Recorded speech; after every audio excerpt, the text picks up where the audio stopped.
What's going on, everybody? Welcome back to JC's Learning Edge. And I'm JC, as you can see, and I'm just so happy that you guys came back for another midweek motivation. Now, today, I want to touch on something I feel like we don't talk about enough, which is burnout.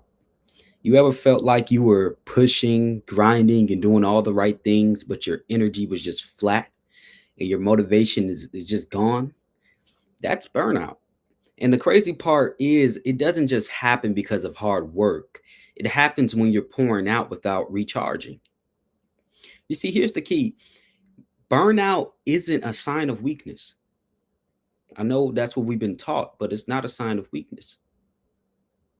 Um, it's a signal.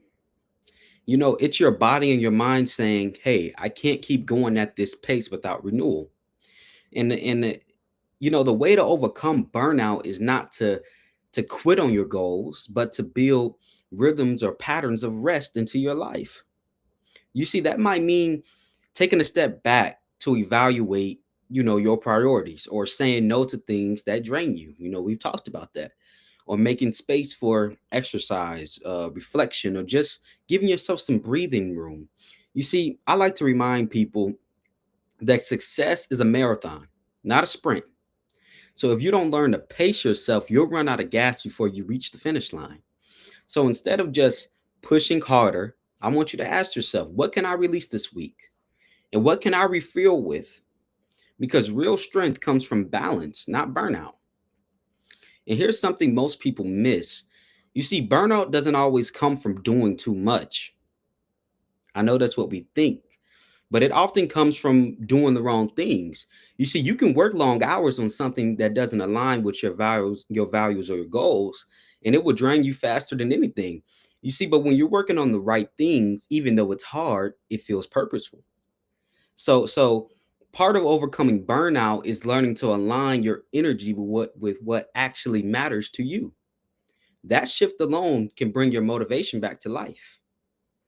And if you've been struggling with that constant pressure, to perform, to be on all the time, I talk about strategies just like this in my book, Graduating Half the Time: The Secrets of Self-Paced Learning. You see, even though it's kind of focused on education, the principles I teach are universal, and they're about managing your energy, your focus, and your time so you can achieve more without burning out. You can go grab your copy today on Amazon. The link is in my bio. And y'all remember, this is just a teaser. This is just our midweek motivation. But on Friday, trust me, you don't want to miss Friday. I'm diving deeper into burnout. We're going to talk about how to spot it early, how to recover when you're in it, and how to build systems so it doesn't take you out again. So please don't miss that. And I encourage you to bring a friend who's dealing with burnout. I truly believe that these strategies and techniques that I'm teaching can really help them keep moving forward. And until then, I want you to remember, you're not weak for needing rest. I know that's what the world tells us, but you're not weak for needing rest. You're wise for recognizing it. And y'all already know how we're going to end this live. Success doesn't shout, it shows up. And that being said, I'll see you Friday at 1 o'clock. Meet me there. Bye bye.